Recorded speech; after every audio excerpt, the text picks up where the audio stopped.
Hello friends, welcome to day trader Telugu and good evening. Sensex 167 points down అయ్యి 49,625 దగ్గర close అయితే Nifty 54 points down అయ్యి 14,590 దగ్గర క్లోజ్ అవ్వడం జరిగింది. సో ఇలా పాజిటివ్గా ఉన్న పాయింట్ ఆఫ్ టైం నుంచి ఎందుకు మార్కెట్ సడన్గా ఫాలో అయింది? నిఫ్టీ, సెన్సెక్స్, బ్యాంక్ నిఫ్టీ వీటిలో ఎందుకు అంత సివియర్ ఫాల్ కనిపించింది? ఇక్కడ మీరు గమనిస్తే ఈవెన్ ఈ రోజు కూడా ఎఫ్ఐఎస్ బై సైడే ఉంటున్నారు. సో మార్కెట్లో అంత కరెక్షన్ ఉన్నా బై సైడ్ ఎఫ్ఐఎస్ ఉంటున్నారు కాబట్టి ఇంకా కూడా మార్కెట్లో ఒక సివియర్ ప్రాఫిట్ బుకింగ్ స్టార్ట్ అయిందని మనం అనుకోవడానికి లేదు. మరి ఇంకేం రీజన్ ఉంది? ఇలా రీజన్ చూసినప్పుడు మార్కెట్ ఎక్కువగా కరెక్ట్ అయింది 240 అరౌండ్. సో అక్కడి నుంచి మనకి సివియర్ సెల్ ఆఫ్ అయితే కనిపించింది.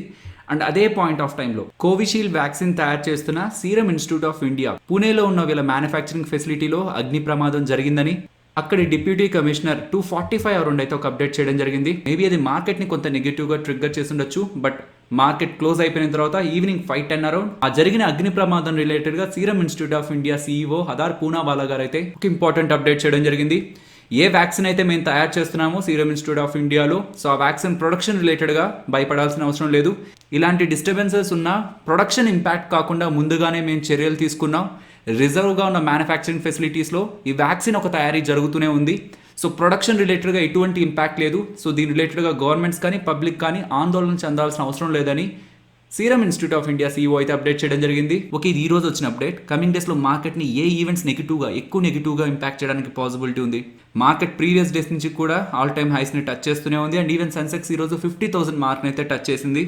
సో మనం ఎప్పటి నుంచో గమనిస్తూ వస్తున్నది ఎఫ్ఐఎస్ చాలా డేస్ నుంచి కూడా లాంగ్ సైడే ఉంటూ వస్తున్నారు. సో లాస్ట్ 4 months నుంచి మీరు డేటాను చూస్తూ వచ్చినా సరే ఎఫ్ఐ చాలా స్ట్రాంగ్గా ఇండియన్ ఈక్విటీ మార్కెట్స్లో బై చేస్తున్నారు. సో గ్లోబల్ మ్యాక్రో పాయింట్స్ని మనం గమనిస్తే ఎప్పుడైతే గ్లోబల్గా వడ్డీ రేట్లు తక్కువగా ఉంటాయో నియర్ టు జీరో మెయింటైన్ చేస్తున్నారు most of the central banks. ఎప్పుడైతే ఇలా తక్కువ వడ్డీ రేట్లు ఉంటాయో అప్పుడే ఎమర్జింగ్ మార్కెట్స్లోకి డబ్బులు ఫ్లో అవుతుంది. సెంట్రల్ బ్యాంక్స్ వడ్డీ రేట్లు ఎప్పుడు తక్కువగా ఉంచుతాయి? ఎకానమీ వీక్గా ఉంది, ఎకానమీలోకి డబ్బులు రావాలి అనుకున్నప్పుడే వడ్డీ రేట్లు తక్కువగా ఉంచుతాయి. కాకపోతే రీసెంట్ టైమ్స్లో కంపెనీస్ పోస్ట్ చేస్తున్న రిజల్ట్స్ని గమనించారా? ఎక్స్పెక్టెడ్ కంటే బెటర్గా ఉన్నాయి. ఈవెన్ వైరస్ కంటే ముందు ఎలాంటి సేల్స్ అయితే జరిగాయి దానికంటే బెటర్ సేల్స్ జరుగుతున్నాయి. సో ఎకానమీలో రికవరీ వచ్చిందని సెంట్రల్ బ్యాంక్స్ ఎప్పుడైతే ఫీల్ అవుతారో అప్పుడు డెఫినెట్లీ వాళ్ళు వడ్డీ రేట్లని మళ్ళీ పెంచే ప్రయత్నం చేస్తారు. అలా ఎప్పుడైతే వడ్డీ రేట్లు మళ్ళీ పెరుగుతాయో దెన్ ఎమర్జింగ్ మార్కెట్స్లో నుంచి ఎఫ్ఐఎస్ మనీని తీసుకువెళ్లే ప్రయత్నం కూడా చేస్తారనే విషయం మనం గుర్తుంచుకోవాలి. కాబట్టి కమింగ్ డేస్లో సెంట్రల్ బ్యాంక్స్ దగ్గర నుంచి వచ్చే అప్డేట్స్ని కొంత జాగ్రత్తగా గమనించండి. At any point US federal reserve దగ్గర నుంచి వచ్చే అప్డేట్ వాళ్ళు ప్రీవియస్గా కొంత టైం వరకు మేము ఎటువంటి వడ్డీ రేట్లను పెంచమని అయితే అప్డేట్ చేశారు. బట్ ఎకానమీలో వచ్చిన చేంజెస్ని గుర్తించి మేము పెంచబోతున్నాం అని అప్డేట్ చేస్తే మాత్రం అది మార్కెట్ని ఇంపాక్ట్ చేయబోయే ఫస్ట్ నెగిటివ్ ఫ్యాక్టర్ అవుతుంది, బిగ్ నెగిటివ్ ఫ్యాక్టర్ అవుతుంది. రెండవది ఫిబ్రవరి 1వ తేదీ జరగబోతున్న యూనియన్ బడ్జెట్. సో బడ్జెట్లో స్టాక్ మార్కెట్ రిలేటెడ్గా ఎల్టీసీజీ, ఎస్టీసీజీ ఇంకేదైనా ట్యాక్స్ అప్డేట్స్ ఒకవేళ మార్కెట్కి నెగిటివ్గా వచ్చినట్లయితే అండ్ ఈవెన్ ఓవరాల్ బడ్జెట్ ఒకవేళ మార్కెట్ని నిరాశపరిస్తే అది కూడా మార్కెట్ నెగిటివ్గా ఇంపాక్ట్ చేస్తుంది. అండ్ కొత్తగా యూఎస్ ప్రెసిడెంట్ ఛార్జ్ తీసుకోవడం జరిగింది. సో తను కమింగ్ డేస్లో యూఎస్ కార్పొరేట్ ట్యాక్స్ రేట్ని కానీ ఒకవేళ పెంచే ప్రయత్నం చేస్తే, అక్కడ కార్పొరేట్స్ మీద ట్యాక్స్ ఎక్కువ వేసే ప్రయత్నం చేస్తే దానికి యూఎస్ మార్కెట్స్ నెగిటివ్గా రియాక్ట్ అవుతాయి. ఆ ఇంపాక్ట్ కూడా ఇండియన్ మార్కెట్స్ మీద ఇమీడియట్గా నెగిటివ్గా ఉంటుంది. బట్ లాంగ్ టర్మ్లో అది మనకి పాజిటివ్గానే ఉంటుంది. సో ఈ ఫ్యాక్టర్స్ని అయితే మనం కమింగ్ డేస్లో గమనించాలి. బట్ మనకి డైలీ అప్డేట్ అవుతున్న ఎఫ్ఐఎస్ ఒక ఇన్ఫ్లోస్ చూస్తుంటే స్టిల్ మనకి పాజిటివ్ ట్రెండే మార్కెట్లో కనిపిస్తుంది. నెక్స్ట్ ఫ్యూచర్ రిటైల్ గురించి మాట్లాడుకోవాలి. నిన్న 5% దగ్గరగా అప్పర్ సర్క్యూట్లో క్లోజ్ అయింది. ఏదైనా అప్డేట్ ఉందా అని నిన్న అడిగారు. బట్ నిన్న నేను చూస్తున్నంత వరకు ఎటువంటి అప్డేట్ కూడా లేదు. లేట్ నైట్ ఒక అప్డేట్ రావడం జరిగింది. నియర్లీ 10 అరౌండ్ మనకు ఒక అప్డేట్ రావడం జరిగింది. రిలయన్స్ ఇండస్ట్రీస్ ఫ్యూచర్ గ్రూప్ వాళ్ళ మధ్యలో జరిగిన డీల్కి సెబీ వాళ్ళు ఎన్ఓడి ఇచ్చారని, మీన్స్ మీరు ఇంక ఈ డీల్ రిలేటెడ్గా ప్రొసీడ్ అవ్వచ్చు, ఇద్దరి మధ్యలో జరిగిన డీల్ రిలేటెడ్గా మాకే ఇష్యూస్ లేవని సెబీ అలాగే ఎక్స్చేంజెస్ దగ్గర నుంచి అప్డేట్ వచ్చిందంటున్నారు. ఇది చాలా చాలా ఇంపార్టెంట్. మనం ప్రీవియస్గా కూడా అనుకున్నాం ఫ్యూచర్ రీటైల్ సంబంధించిన అధినేత కిషోర్ బియానీ గారు సెబీ దగ్గర నుంచి మాకు అప్రూవల్ వచ్చిన 60 days లోపు ఈ డీల్ ఫైనలైజ్ అవుతుందని మనకు అప్డేట్ చేయడం జరిగింది. సో సెబీ దగ్గర నుంచి ఎన్ఓడి వచ్చింది కాబట్టి నెక్స్ట్ 60 daysలో ఇప్పటి వరకు ఏ క్వశ్చన్ మార్క్ అయితే రిలయన్స్ ఇండస్ట్రీస్ ఫ్యూచర్ గ్రూప్ మధ్యలో జరిగిన డీల్ రిలేటెడ్గా ఉంటూ వచ్చిందో దాని రిలేటెడ్గా ఒక ఫైనలైజేషన్ అయితే అవుతుంది. అండ్ ఇలా సెబీ దగ్గర నుంచి ఎన్ఓడి వచ్చేసరికి అమెజాన్ వాళ్ళు కూడా రెస్పాండ్ అయ్యారు. సో వాళ్ళు చెప్తున్నది మేము మా సైడ్ నుంచి లీగల్ ఫైట్ అయితే చేయబోతున్నాం అంటున్నారు. సో వీళ్ళ దృష్టిలో లీగల్ ఫైట్ అంటే హైకోర్ట్స్ని కానీ లేదంటే సుప్రీం కోర్ట్స్ని కానీ ఆశ్రయించడం. డీల్ రిలేటెడ్గా ఉన్న థ్రెట్ అంతా అమెజాన్ దగ్గర నుంచే కనిపిస్తుంది.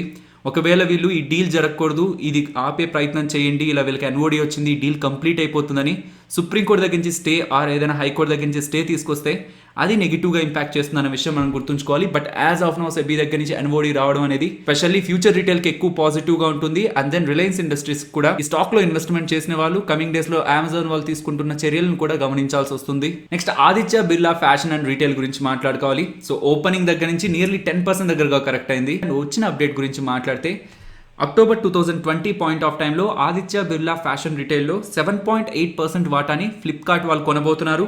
అందుకు గాను వీళ్ళకి 1,500 crores అయితే మనీ రిలేటెడ్గా ట్రాన్సాక్షన్ చేయబోతున్నారని అయితే మనకి అక్టోబర్ 2020 పాయింట్ ఆఫ్ టైంలో రావడం జరిగింది. సో ఏ ఒక లిస్టెడ్ కంపెనీలో అయినా సరే ఇంత మెజారిటీ పోర్షన్ ఆఫ్ వాటాని ఏదైనా ఇంకొక కంపెనీ కొనాలనుకుంటే దానికి CCI competition commission of India approval అయితే కావాల్సి ఉంటుంది. అండ్ ఇలా CCI దగ్గర నుంచి అప్రూవల్ వచ్చేసరికి స్టాక్లో ఓపెనింగ్ మంచి గెయిన్స్ కనిపించాయి. బట్ దెన్ మన క్లోజింగ్లో 10% ఫ్రమ్ ఓపెనింగ్ నుంచి కరెక్ట్ అవ్వడం జరిగింది. నెక్స్ట్ IPOs గురించి మాట్లాడుకోవాలి. అగైన్ ఇంకొక IPO మార్కెట్లోకి రాబోతుంది, stove craft. Pigeon brand idea ఉంది కదా, ఈ పీజియన్ బ్రాండ్ దాంతోపాటు గిల్మా అని. సో ఈ 2 బ్రాండ్స్ కూడా స్టవ్ క్రాఫ్ట్ కి సంబంధించినవి. ఈ IPO జనవరి 25th ఓపెన్ అవుతుంది అంటున్నారు అండ్ 28th క్లోజ్ అవుతుంది అంటున్నారు. ఇష్యూ సైజ్ ని గమనించారా? రీసెంట్ టైమ్స్ లో వస్తున్న IPOs ఇష్యూ సైజ్ కంటే కూడా ఇది తక్కువ, 412 crores. అండ్ దాంట్లో రీటైల్ కోటా కేవలం 10% మాత్రమే. ఇది మార్కెట్లో February 5th లిస్ట్ అవుతుంది అంటున్నారు. అండ్ వస్తున్న price band 384 to 385 and each lot equal to 38 shares. ఇది NSE BSE రెండిట్లో లిస్ట్ అవుతుంది అండ్ ఫేస్ వాల్యూ కూడా 10. అండ్ వస్తున్న ఈ IPOకి గ్రే మార్కెట్లో ప్రీమియం ఇంకా కూడా స్టార్ట్ అవ్వలేదు. స్టార్ట్ అయ్యాక నేను మీకు అప్డేట్ చేస్తాను. అండ్ ఇండిగో పెయింట్స్ ఒక Day 2 సబ్స్క్రిప్షన్ డేటా మీరు గమనిస్తే నియర్లీ 7 times దగ్గరగా ఓవర్ సబ్స్క్రైబ్ అయింది. రీటైల్ కేటగిరీలో నియర్లీ 9.5 times దగ్గరగా. And grey market premium nearly 60%గా రన్ అవుతుంది. అండ్ ఒక ఇంపార్టెంట్ ఫ్యాక్టర్ మనం గుర్తుంచుకోవాల్సింది, IRFC ఒక grey market premium less than 5%గా ఉన్న రీటైల్ కేటగిరీ నుంచి చాలా స్ట్రాంగ్ డిమాండ్ కనిపించింది. అండ్ ఓవరాల్ IPO కూడా పెద్ద సైజ్ IPO అయినా సరే గుడ్ సబ్స్క్రిప్షన్ డేటానే కనిపించింది అనమాట. ఈవెన్ గ్రే మార్కెట్లో లిస్టింగ్ గెయిన్స్ రావడానికి పాసిబిలిటీ నియర్లీ లెస్ దాన్ 5% గెయిన్సే ఉంటాయని డేటా కనిపిస్తున్నా సరే రీటైలర్స్ ఇంత స్ట్రాంగ్గా పార్టిసిపేట్ చేయడం చాలా తక్కువ IPOస్లోనే మనం గమనిస్తుంటాం. సో మొదట మనం JK టైర్స్ రిలేటెడ్గా వచ్చిన డేటాని గమనించాలి. సో ఇక్కడ మీరు గమనిస్తే ఈసారి వాళ్ళు పోస్ట్ చేసిన క్వార్టర్లీ రిజల్ట్స్ని లాస్ట్ ఇయర్తో కంపేర్ చేసినా ఆర్ ఈ క్వార్టర్ కంటే ముందు క్వార్టర్ రిజల్ట్స్తో కంపేర్ చేసినా సరే చాలా స్ట్రాంగ్ గ్రోత్ కనిపిస్తుంది. ఒకసారి వీళ్ళ ప్రాఫిట్ ఆఫ్టర్ ట్యాక్స్ని గమనించండి. లాస్ట్ ఇయర్ సేమ్ క్వార్టర్లో 11.65 crores పోస్ట్ చేస్తే ఈసారి 230 crores పోస్ట్ చేశారు. నియర్లీ వాళ్ళ ప్రాఫిట్ ఇయర్ ఆన్ ఇయర్లో 22 times మల్టిప్లై అయింది. డిసెంబర్ కంటే ముందు క్వార్టర్ అంటే సెప్టెంబర్ క్వార్టర్తో కంపేర్ చేస్తే సెప్టెంబర్ క్వార్టర్లో నియర్లీ 109 crore ప్రాఫిట్ ఉండేది కాస్త ఇప్పుడు వీళ్ళు పోస్ట్ చేసిన డిసెంబర్ క్వార్టర్లో 230 crore దగ్గరగా ప్రాఫిట్ని పోస్ట్ చేశారు. అక్కడ కూడా మోర్ దాన్ 100% దగ్గరగా ప్రాఫిట్లో గ్రోత్ కనిపించింది. బట్ మీరు గమనిస్తే రెవెన్యూస్లో పెద్దగా చేంజ్ లేదు. ఇయర్ ఆన్ ఇయర్ కంపారిజన్లో రెవెన్యూలో 26% గ్రోత్ మాత్రమే కనిపించింది. మరి ఎక్కడ చేంజ్ వచ్చింది వీళ్ళకి? వీళ్ళ ఎక్స్పెన్సెస్ని గమనించండి. వాళ్ళ finance cost 23% year on year కంపారిజన్లో ఫాలో అవడం జరిగింది. ఫైనాన్స్ కాస్ట్ అంటే ఏంటి? వీళ్ళ బిజినెస్ కోసం వేరే దగ్గర నుంచి అప్పు తీసుకొచ్చుంటారు, దాని రిలేటెడ్ వీళ్ళు ఇంట్రెస్ట్ పే చేస్తుండాలి. సో ఆ ఇంట్రెస్ట్ పే చేయడం అనేది ఇయర్ ఆన్ ఇయర్ కంపారిజన్లో 23% తగ్గింది అంటున్నారు. ఇంట్రెస్ట్ పే చేయడం ఎప్పుడు తగ్గుతుంది? అప్పులను తీరుస్తూ వచ్చినప్పుడు. వీళ్ళకున్న 9 మ్యానుఫ్యాక్చరింగ్ ఫెసిలిటీస్లో అన్ని కూడా 96% కెపాసిటీతో వర్క్ అవుతున్నాయి అంటున్నారు. పై నెంబర్సే మనం గమనించవచ్చు, రిజల్ట్స్ స్ట్రాంగ్గా ఉన్నాయి. ఈవెన్ ఇంట్రాడేలో కూడా స్టాక్ ప్రైస్ చాలా స్ట్రాంగ్గా రియాక్ట్ అవ్వడం జరిగింది. నెక్స్ట్ బంధన్ బ్యాంక్ గురించి మాట్లాడుకోవాలి. సో బంధన్ బ్యాంక్ ఒక మెయిన్ నెంబర్స్ ఇక్కడ నేను మీకు చూపించాను. మీన్స్ వీళ్ళ ఎక్స్చేంజెస్కి పోస్ట్ చేసిన డేటాని మీరు గమనించాలనుకుంటే కూడా ఇక్కడున్న ఇంపార్టెంట్ పాయింట్స్ని మీరు గమనించవచ్చు. స్క్రీన్ని పాస్ చేసి లేదు సింపుల్గా చూడాలనుకుంటే ఈ నెంబర్స్ని మనం గమనించవచ్చు. Asset quality net non performing assets 0.26% ఉన్నాయంటున్నారు. గ్రాస్ నాన్ పర్ఫార్మింగ్ అసెట్స్ 0.11% ఉన్నాయంటున్నారు. ఈ ప్రొఫార్మా అంటే ఏంటంటే సుప్రీంకోర్టు ఈ మోరటోరియం రిలేటెడ్గా స్టే విధించేసరికి NPSని కన్సిడరేషన్లోకి తీసుకోవద్దనేసరికి మేము ఈ డేటాని పోస్ట్ చేస్తున్నాం. బట్ సుప్రీంకోర్టు NPSని కన్సిడరేషన్లోకి తీసుకోండి అంటే ఇంత percent non performing assets net అలాగే గ్రాస్ ఉండడానికి పాసిబిలిటీ ఉంది. సో ఇది ఎగ్జాక్ట్ ఫిగర్స్ కాదు, ఇన్ రియాలిటీ పోస్ట్ చేయాల్సి వస్తే ఈ నెంబర్స్ కంటే తగ్గచ్చు, ఈవెన్ ఇంకా ఈ నెంబర్స్ కంటే పెరగచ్చు. వీళ్ళ NIS net interest income year on year కంపారిజన్లో 34.5% గ్రో అయితే నెట్ ప్రాఫిట్ 13.5% డ్రాప్ అవడం జరిగింది. అండ్ లాస్ట్ క్వార్టర్లో కాస్త 38.2 ఉంటే ఇప్పుడు 42.9 అయింది అంటున్నారు. అండ్ ఈవెన్ వీళ్ళు స్ట్రాంగ్ CRARని కూడా మెయింటైన్ చేస్తున్నారు. ఇది కూడా మనం పాజిటివ్గా తీసుకోవచ్చు. అండ్ వీళ్ళకి సంబంధించిన కలెక్షన్ ఎఫిషియన్సీ గురించి వీళ్ళు మాట్లాడుతూ ఎంటైర్ ఇండియాలో 94% కలెక్షన్ ఎఫిషియన్సీ ఉంటే వెస్ట్ బెంగాల్ అలాగే అస్సాంలో 90 అలాగే 88% మాత్రమే కలెక్షన్ ఎఫిషియన్సీ ఉందంటున్నారు. ఒకరికి లోన్స్ ఇచ్చినప్పుడు వాళ్ళ దగ్గర నుంచి ఎంత ఎఫిషియెంట్గా కలెక్ట్ చేసుకుంటున్నారు అనేది అస్సాం అలాగే వెస్ట్ బెంగాల్లో తగ్గిందని చెప్తున్నారు. ఒకవేళ కమింగ్ డేస్లో వెస్ట్ బెంగాల్ అలాగే అస్సాంలో కలెక్షన్ ఎఫిషియన్సీ పెరిగిందని అప్డేట్ వస్తే మనం అది పాజిటివ్గా తీసుకోవాల్సి ఉంటుంది. బట్ యాజ్ ఆఫ్ నో వీళ్ళు మెన్షన్ చేస్తున్న పాయింట్స్ అయితే నెగిటివ్గానే ఉన్నాయి. నెక్స్ట్ బజాజ్ ఆటో గురించి మాట్లాడుకోవాలి. వీళ్ళు వెహికల్స్ని తయారు చేస్తుంటారు, కొన్ని డొమెస్టిక్ ఇండియాలో సెల్ చేస్తుంటారు అండ్ ఇంకొన్ని ఎక్స్పోర్ట్ చేస్తుంటారు. సో టూ వీలర్ సెగ్మెంట్ లో బోత్ డొమెస్టిక్ అలాగే ఎక్స్పోర్ట్స్ లో 16% గ్రోత్ కనిపించింది అంటున్నారు. బట్ కమర్షియల్ వెహికల్ సెగ్మెంట్ లో 36% డ్రాప్ కనిపించింది. బట్ ఓవరాల్ వీళ్ళ సేల్స్, ఇంపోర్ట్స్, ఎక్స్పోర్ట్స్ అన్ని చూస్తే 9% దగ్గరగా గ్రోత్ కనిపించింది అంటున్నారు. వీళ్ళ revenue 17% and profit 23% year on year comparison లో గ్రో అవడం జరిగింది. Top line, bottom line and overall గా మార్జిన్స్ కూడా ఇంప్రూవ్ అవడం అనేది బజాజ్ ఆటో రిలేటెడ్ గా మనం పాజిటివ్ గానే చూడాలి. నెక్స్ట్ ఏషియన్ పెయింట్స్ గురించి మాట్లాడుకోవాలి. సో ఏషియన్ పెయింట్స్ వాళ్ళ నెంబర్స్ ని అలాగే వాళ్ళ కంపెనీ రిలేటెడ్ కూడా అప్డేట్ని కూడా ఇవ్వడం జరిగింది. సో వాళ్ళ ఓవరాల్ నెంబర్స్ని, హైలైట్స్ని మాత్రమే గమనిస్తే రెవెన్యూస్ 25% ఇయర్ ఆన్ ఇయర్ కంపారిజన్లో గ్రో అయ్యాయి. సో ఎస్టిమేట్స్ కంటే కూడా వాళ్ళు బెటర్ రెవెన్యూస్నే పోస్ట్ చేశారు. ఈవెన్ నెట్ ప్రాఫిట్స్ కూడా 62% ఇయర్ ఆన్ ఇయర్ కంపారిజన్లో గ్రో అయితే ఎబిడా 50% గ్రో అవడం జరిగింది. అండ్ వీళ్ళ మార్జిన్స్ని గమనించండి. ఆల్రెడీ పెయింట్ ఇండస్ట్రీలో వీళ్ళు చాలా స్ట్రాంగ్ మార్జిన్స్ ని మెయింటైన్ చేస్తూ ఉంటారు.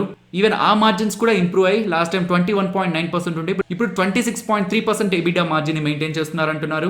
అండ్ కంపెనీ మాట్లాడుతూ ఇలా స్ట్రాంగ్ నెంబర్స్ డెలివర్ చేయడానికి one of the main reasons domestic decorative paint segment 30% volumes లో గ్రో అయింది అంటున్నారు.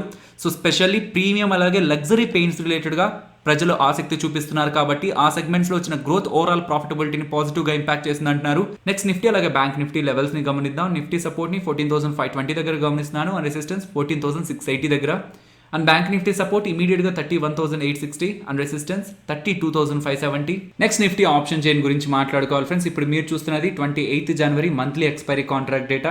ప్రెసెంట్ ఉన్న లెవెల్స్ నుంచి టాప్ సైడ్ అలాగే బాటమ్ సైడ్ చూస్తే ఏ లెవెల్స్ మనం ఇంపార్టెంట్ సపోర్ట్స్ అలాగే రెసిస్టెన్స్ గా గమనించాలనేది ఆప్షన్ చైన్ డేటా ప్రకారం చూద్దాం. సో ఇక్కడ మీరు గమనిస్తే మంత్లీ ఎక్స్పైరీ కాంట్రాక్ట్ డేటాలో 14,700 దగ్గర, ఇంట్రాడేలో 10,000 కాంట్రాక్ట్స్ అండ్ ఓవరాల్గా 31,500 కాంట్రాక్ట్స్ దగ్గరగా 14,700 దగ్గర మెయింటైన్ అవుతున్నాయి. కాబట్టి ఇక్కడ నుంచి మార్కెట్ టాప్ సైడ్కి మూవ్ అయ్యే ప్రయత్నం చేస్తే ఇమీడియట్గా 14,700 అనేది మనకి రెసిస్టెన్స్గా యాక్ట్ అవడానికి పాసిబిలిటీ ఉంది. అండ్ సపోర్ట్ పరంగా చూస్తే రెసిస్టెన్స్ దగ్గర బిల్డ్ అవుతున్న దానికంటే కూడా 14,600 పుట్ ఆప్షన్ దగ్గర, పుట్ స్ట్రైక్ ప్రైస్ దగ్గర 11,600 కాంట్రాక్ట్స్ దగ్గరగా రైట్ అయ్యాయి. కాకపోతే మార్కెట్ ఈ లెవెల్ కంటే కింద ఉంది కాబట్టి నెక్స్ట్ ఇంపార్టెంట్ లెవెల్గా 14,500 లెవెల్ని మనం గమనించవచ్చు. సో ఫైనలీ ఇది ఫ్రెండ్స్ మన వీడియో నచ్చిందా? నచ్చితే వీడియోని లైక్ చేయండి ఫ్రెండ్స్. అండ్ ఈ వీడియో మన వాళ్ళకి యూజ్ అవుతుంది అనుకుంటే తప్పకుండా షేర్ చేయండి. అండ్ మన ఛానల్ని సబ్స్క్రైబ్ చేయనట్లయితే ఛానల్లో ఉన్న వీడియోస్ ఒకసారి చూడండి. ఇఫ్ ఆ వీడియోస్ మీకు ఇంట్రెస్టింగ్ అనిపిస్తే ఛానల్ని సబ్స్క్రైబ్ చేసి పక్కనే ఉన్న బెల్ ఐకాన్ క్లిక్ చేయండి. మరొక ఇంట్రెస్టింగ్ వీడియోతో మళ్ళీ మీ ముందుకు వస్తాను. అంతవరకు టేక్ కేర్. జై హింద్.